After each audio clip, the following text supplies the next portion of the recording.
ഗാസയിൽ നടക്കുന്ന ഹമാസുമായുള്ള യുദ്ധത്തിൽ ഇസ്രായേലിലെ വിദ്യാർത്ഥികളോടും പങ്കെടുക്കാൻ പിന്തുണ തേടുകയാണ് ഇസ്രായേലി സൈനിക ഉദ്യോഗസ്ഥനായ എറസ് എഷേൽ. അദ്ദേഹം പറയുന്നത് ഓരോ 5 മിനിറ്റിലും ഓരോ സൈനികൻ വീതം യുദ്ധത്തിൽ മരിച്ചു വീഴുന്നുവെന്നാണ്. ആ നഷ്ടം നികത്താൻ വിദ്യാർത്ഥികളോട് യുദ്ധത്തിൽ പങ്കുചേരണമെന്നുമാണ് അദ്ദേഹം പറയുന്നത്.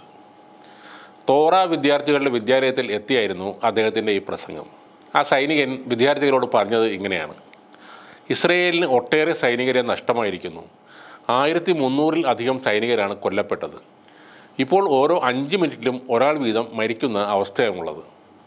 നിങ്ങൾ യുദ്ധത്തിൽ നേരിട്ട് പങ്കെടുത്തില്ലെങ്കിലും പരുക്കേറ്റവരെ ആശ്വസിപ്പിച്ചോ മരിച്ചവരുടെ സംസ്കാര ചടങ്ങുകളിൽ പങ്കെടുത്തോ ഈ യുദ്ധത്തിൻ്റെ ഭാഗമാകണം. വളരെ വിഷമം പിടിച്ച ഒരു ഘട്ടത്തിലൂടെയാണ് ഇസ്രായേൽ ജനത ഇപ്പോൾ കടന്നു പോകുന്നത്. ഈ യുദ്ധം ഇങ്ങനെ ആകുമെന്ന് നമ്മൾ ഒരിക്കലും കരുതിയതുമല്ല. നമ്മുടെ കുട്ടികളും സ്ത്രീകളും ഒക്കെ കൊല്ലപ്പെടുകയാണ്. എൻ്റെ 2 വിദ്യാർത്ഥികളാണ് കൊല്ലപ്പെട്ടത്. അവരെ ഞാനാണ് സംസ്കരിച്ചത്. ഞാനും എൻ്റെ സഹപ്രവർത്തകരും ഇപ്പോഴും യുദ്ധം ചെയ്യുകയാണെന്നും അദ്ദേഹം പറയുന്നുണ്ട്. ഇവിടെ നിന്നും ഞാൻ ഗാസയിലേക്കാണ് നേരെ പോകുന്നത്. ഞാനും ഹമാസിനാൽ ചിലപ്പോൾ കൊല്ലപ്പെട്ടേക്കാം.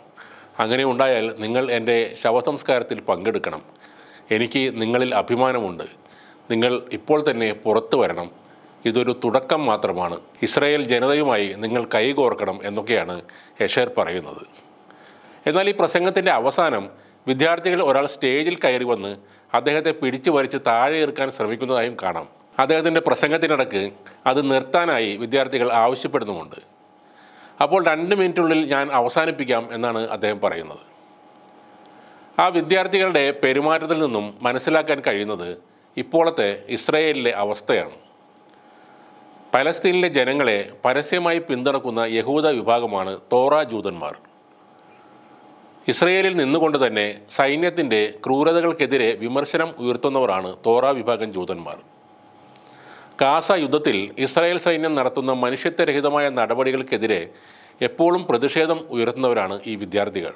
തങ്ങൾ വിചാരിച്ച പോലെ ഹമാസിന് മേൽ വിജയം നേടാൻ ആകാതെ വന്നതോടെ ലഭ്യമായ എല്ലാ പിന്തുണയും തേടി അലയുകയാണ് ഇസ്രായേൽ സൈന്യം. അല്ലെങ്കിൽ പലസ്തീനെ എന്നും പിന്തുണക്കുന്ന ഈ കുട്ടികളുടെ സ്കൂളിലേക്ക് ആ സൈനിക ഉദ്യോഗസ്ഥൻ ഒരിക്കലും വരില്ലായിരുന്നു.